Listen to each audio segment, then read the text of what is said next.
So in this video, I'm going to show you how you could create a basic cash flow statement that you can use when you have to go to your local banks to create a business bank account, or at least to get a business bank account.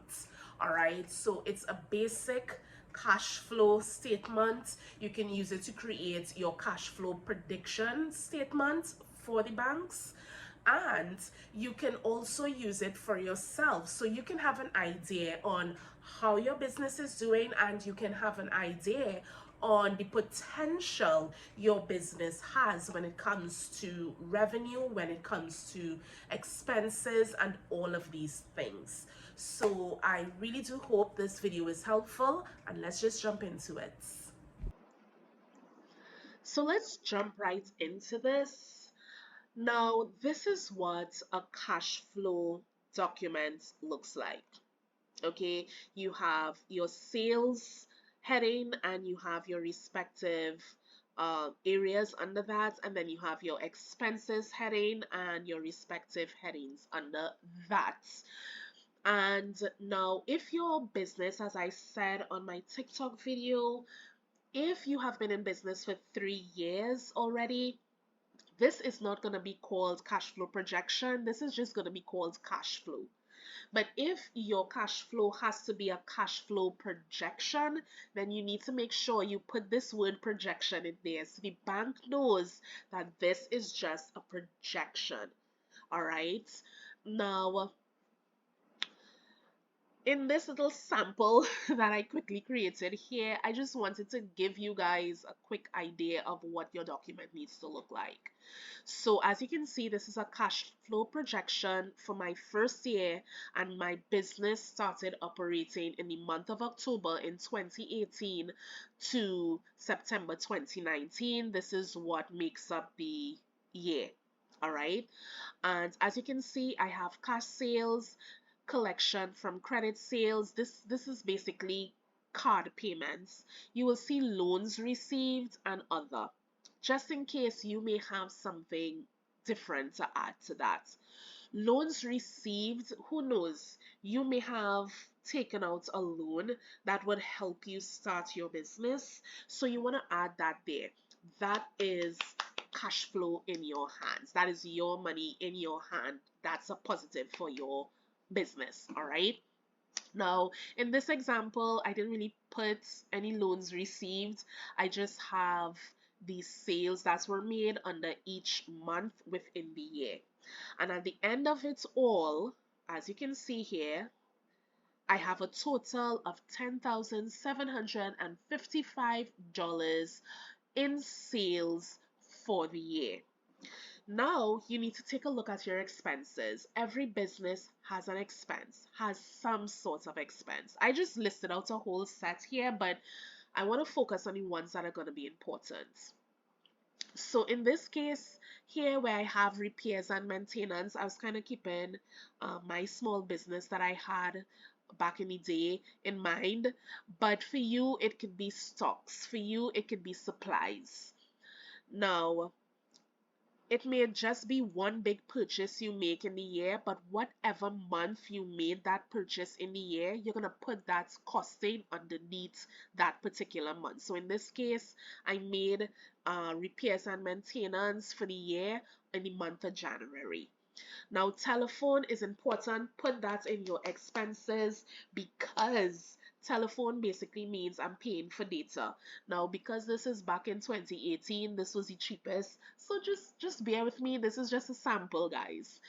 So with telephone, remember, you are communicating with your clients, your customers via WhatsApp, and then you have social media platforms that you're maintaining. So you want to make sure you have a strong data plan to maintain all of that. You don't want to be waiting until you're in a Wi-Fi zone to be able to communicate or organize your social media platforms, yeah? Now you're also going to see I have bank charges here. Now, if you have a small business account, remember, banks take a charge every month in itself. And, you know, As a small business, you want to make sure that you're ready for card payments. And some banks have some really swanky links machine kind of devices that small business entrepreneurs can have when they're on the road, they're on the run. Maybe you're at a pop-up shop and you want to make sure you're not missing out on sales because nobody has cash, they want to pay with card. I think I think First Citizen had a really nice one, a really nice small one. I don't know if it's still available, but I remember First Citizen had a really nice one, right? And that is going to come with a charge. So you want to add that in there. It's not going to be 250, but if you do some research, you're going to find out what that charge is going to be, right? And then you have miscellaneous.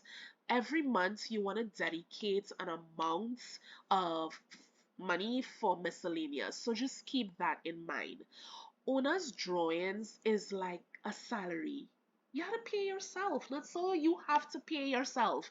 Don't get tired up. The money you're making from a client, that's not your salary. Remember, you have to pump money back into your business for supplies, for stocks, for telephone, for bank charges. So keep that in mind. All right. And at the end of all of that, you have total expenses. And the total expenses in this sample is 5,900. So when I take away my yearly expense from my yearly sales that I made, this is how much I was left with. And as you can see, it's in the positive, so I made a surplus, a profit.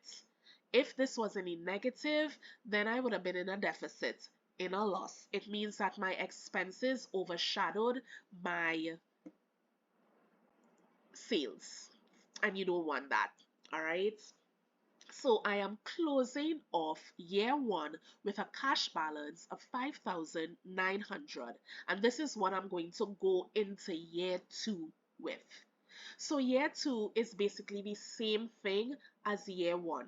This is how much I made at the end of the year in sales. This is how much my expenses were at the end of the year. And this is how much I was left with when I took my expenses from my sales for the year. And again, as you can see, it's in a positive, so I'm in a surplus. And because my opening balance from last year was 5,900, when I add that to my year two surplus, I am closing off year two with $12,000. You go into year three and it's basically the same thing. And I'm closing off year three with a cash balance of 18,100. Yeah, so that's basically how it goes. So year one is linked to year two and linked to year three.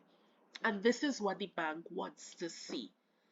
Now, at the end of each cash flow spreadsheet, you will see there's a signature area for yourself and an area for your company stamp. So if you don't have a company stamp, go out there and make sure you get one. All right.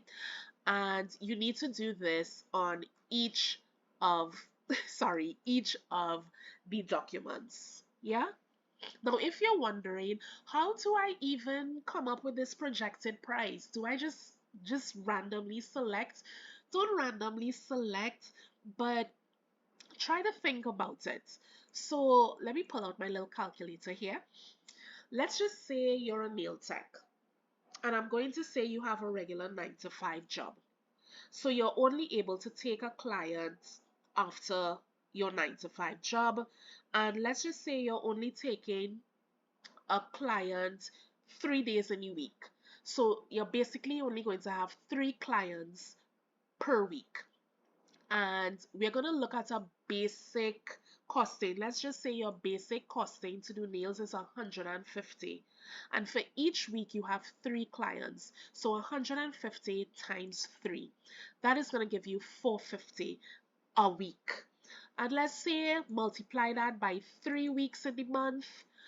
That is $1,350 a month. So this is going to be your monthly projection your monthly sale projection. And you can use this throughout your documents because you want to be realistic. So let's say I'm taking this 1350 and I'm putting that 1350 in October all the way to September. And I'm just going to put 1350 right through. You understand what I mean? You want to be very realistic because remember you're now starting off. So you don't want to say, you know what? No, I'm going to make $5,000 a month. Every month I know I'm going to make $5,000. Now maybe you are, but I wouldn't know. So this is just an example, and this is just an idea on how you can come up with that projected sale for each month for that year. All right, and I have October here, but you will know when your business started operating, what month it is. So you want to run from that month up until next month to make that year. All right, guys. So I hope this was helpful. If you would like me to supply you with a template, right? It comes with a cost, but it's not costly. And I'm going to make sure that the template has formulas in the respective places where all you're going to need to do is input your figures. That's all you're going to need to do.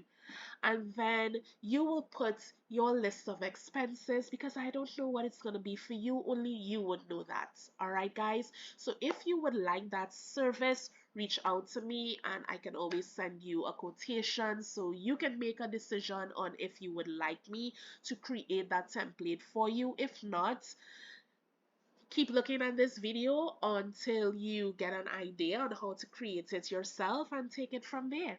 Yeah, but I am here and I offer this service. And before you leave my channel, go ahead and subscribe to my YouTube channel and continue to obtain a lot of knowledge when it comes to small business and being a small business entrepreneur. I love sharing information that will help you. And again, I also provide services to assist small business entrepreneurs. You can go to my Instagram. You'll find the link to my Instagram on my YouTube channel as well. You can go there and take a look at the different services that I offer. So guys, until the next one, happy entrepreneuring.